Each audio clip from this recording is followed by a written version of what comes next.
आज मैं आपको सिर्फ एक आसन के बारे में जानकारी दूंगी और वो है ताड़ासन। ताड़ के वृक्ष को आपने देखा है ना, सेम इस आसन को करते समय हमारी आकृति वैसे ही होती है। और एक आसन मैं आपको बताऊंगी, उसके पीछे भी मेरा यही अनुभव है, जो मेरा अपना व्यक्तिगत अनुभव है वो मैं बता रही हूँ कि अगर हम किसी एक कार्य को करने में दक्ष हो जाते हैं तो एक जो कॉन्फिडेंस हमारे अंदर आता है, वही कॉन्फिडेंस हमारे जो होता है वो दूसरे काम में दिखाई पड़ता है, तीसरे काम में, चौथे काम में। यानी आपका कॉन्फिडेंस लेवल इतना अच्छा बढ़ जाता है। एक काम को आपने बहुत अच्छे से कर लिया तो शरीर का रिदम, मन का रिदम सब मैच करता है और हम हर एक कार्य को बहुत प्रसन्नता से और ज़्यादा, मतलब जो 50% करते थे उसे हम 60%, 100% तक करना शुरू कर देते हैं। तो ये उसका लाभ होता है। यानी एक सधे सब सध जाए, सब सधे एक को न सधे। चूंकि मैं मुहावरा नहीं बोल पा रही हूँ, लेकिन सच्चाई यही है कि अगर आपने एक को साध लिया तो दूसरे में आपकी ये जो आपका कॉन्फिडेंस है वो दूसरे में आपका दिखता है और आपका मन भी करता है करने के लिए, क्योंकि उसकी बेहतरी को आप जान जाते हैं। तो आइए आज ताड़ासन के करने के तरीके बारे में बताती हूँ मैं आपको, और इसका लाभ क्या है इसके बारे में भी आपको जानकारी दूंगी। तो शुरुआत करते हैं। शुरुआत में हमेशा ये ध्यान देना है कि अगर आपने तुरंत ताड़ासन शुरू किया है तो इसे करने से पहले हल्का सा पंजों को मूव कर लें, ताकि जब आप देर तक खड़े रहें तो नसों में खिंचाव ना आए, आपके मांसपेशियों में खिंचाव ना आए, तो आपकी चीज़ें, मतलब आपका पैर पूरी तरह से खुला हुआ रहे, पंजा पूरी तरीके से आपका फ्लेक्सिबल रहे। और हाथों को भी थोड़ा सा मूव कर लें घुमाते हुए, ताकि आप जब हाथ ऊपर लेके जाएं तो आपको तनाव ना महसूस हो। आइए शुरुआत करते हैं। सामान्य स्थिति में खड़े हो जाएं, थोड़ा सा गैप पैरों को दें। अगर सटा पाते हैं तो सटा के रखें, ये आपके ऊपर है किसमें आप सहज महसूस कर रहे हैं। मोटे भाई बहन जितने भी हैं, जिनकी ज़्यादा वेट है तो जंघाएं उनकी भारी होती हैं, पेट हल्का सा निकला रहता है, तो वो अपना पैर फैला के भी कर सकते हैं। तो इसमें कोई ऐसा नहीं है कि कोई इसे कर नहीं सकता, सब कर सकते हैं। अब हाथ को जो लॉक करते हैं, तो हाथ लॉक करने का क्या होता है कि लोग ऐसे लॉक करते हैं, यानी आपका अंगूठा खुला रहता है, इसी पे आप ऊपर लेके जाते हो। तो अंगूठा प्रयास करिए बंद रहे, हल्का सा कानी उंगली भले आपकी खुली रहे, तो ये ध्यान देना है। और श्वास को भरते हुए जाना है।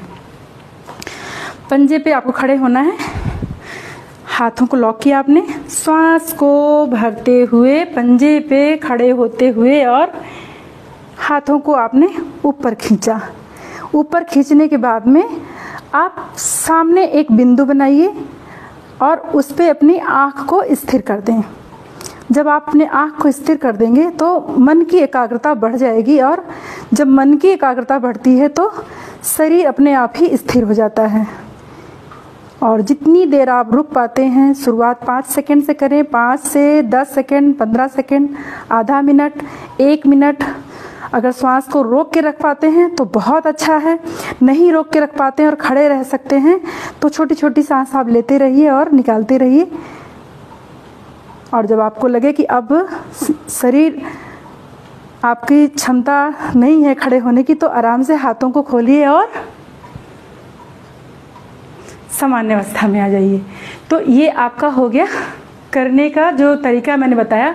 अब इस तरीके में 2 गलतियां लोग करते हैं। एक तो ये, मैं आपको साइड से दिखा देती हूँ।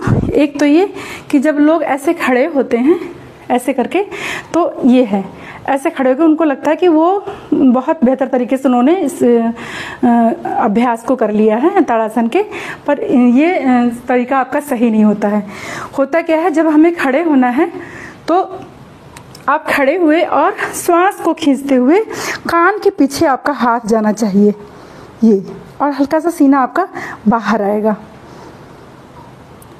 पैर की स्थिति आप देखें, पंजे के बल है, और शरीर को टाइट करें और लंबा करें खूब। ये पहली गलती है। और दूसरी, लोग ये करते हैं कि जब वो उठते हैं तो श्वास को आपने भरा और उठ गए, फिर उसका पैर को किए। तो ये दोनों स्थिति आपको इकट्ठे धीरे धीरे करके, यानी जब आप हाथ को लेके जा रहे हैं उसी दरमियान आप पंजे को भी ले जाएं, तो आपकी ये ताड़ासन करने की सही जो जानकारी है वो मैंने आपको दी है। अब इसके फ़ायदे के बारे में बताती हूँ। इसका फ़ायदा ये है, आप शरीर को 3 पार्ट में कर लें। कंधे से ऊपर का और कंधे से नीचे हिप तक का, हिप से नीचे तलवे तक का, पैर से तलवे तक का। तो कंधे के ऊपर, अब कंधे के ऊपर अगर आप खिंचाव दे रहे हैं, आपने ये खिंचाव दिया तो यहाँ की जितनी मांसपेशियाँ एक्स्ट्रा हैं वो मांसपेशियाँ आपकी गलने लगती हैं, यानी खिंचाव से वो जो होती हैं चर्बी यहाँ की घटने लगती है। और जो ये आपकी पसलियाँ हैं उनमें भी खिंचाव आता है। और कंधे आपने खींचा तो कंधों का जो यहाँ पे जो जकड़न है वो जकड़न समाप्त होती है। पीठ की जो मांसपेशी है उसमें भी तनाव आता है, उसमें भी एक जो है ताकत मिलती है, वो भी वहाँ की मसल्स इम्प्रूव होती है। गला भी, क्योंकि आप ऐसे कर रहे हैं तो गला भी आपका स्ट्रेट है, गले में भी इम्प्रूवमेंट हुआ। तो और आँख का तो मैंने आपको बताया ही है, मस्तिष्क का मैंने बताया ही है।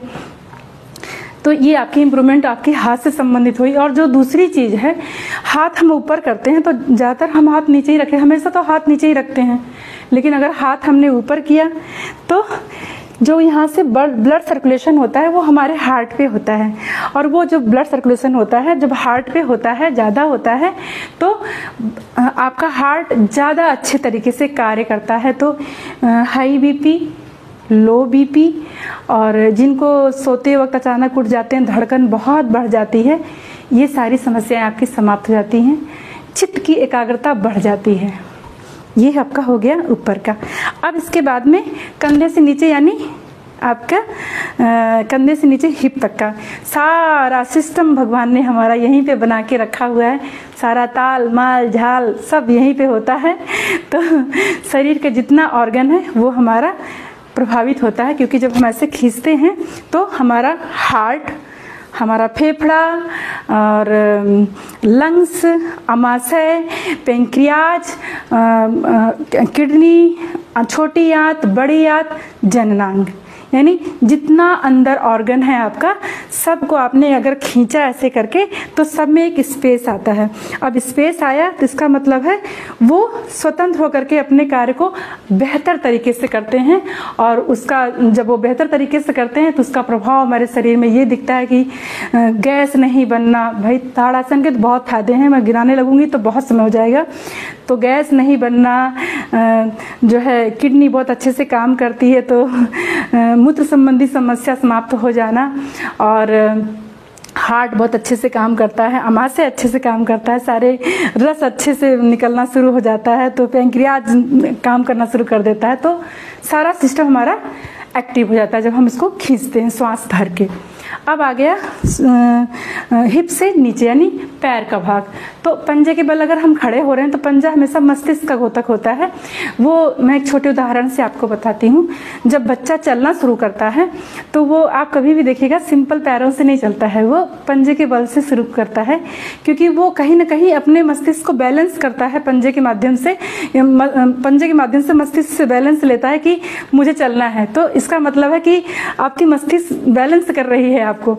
तो पंजा आपको, जब आपने ऐसे किया तो मस्तिष्क आपका एक्टिव हो जाता है, बैलेंस करना शुरू कर देता है। और दूसरी चीज है कि जितनी भी पैरों में नसें चढ़ रही हैं, उंगलियों में कभी कभी उंगली एक दूसरे के ऊपर चढ़ जाती है, तो वो चीज़ आपकी होना बंद हो जाती है। जो एड़ियों में दर्द है, एड़ी दर्द करना बंद, मतलब सारी चीज़ें जो पंजे से संबंधित है, सारा फायदा आपको होता है। घुटना, अब ऐसे पंजे के बल पे आए तो घुटना एक्टिव हो गया, एक दूसरे पे ज्वाइंट कस किसने पकड़ के रखा हुआ है, तो घुटना भी आपका मतलब जो है वो मजबूत हो जाता है। खींच के रखा आपने तो ये जो सियाटिक नस है ये भी आपकी एक्टिव हो गई है, और यहाँ की पीछे की पूरी मसल्स आपकी बिल्कुल ऐसे हो जाती ना, तो वो डेवलप हो जाती है, ताकतवर बन जाती है। तो पैर आपके बहुत अच्छे से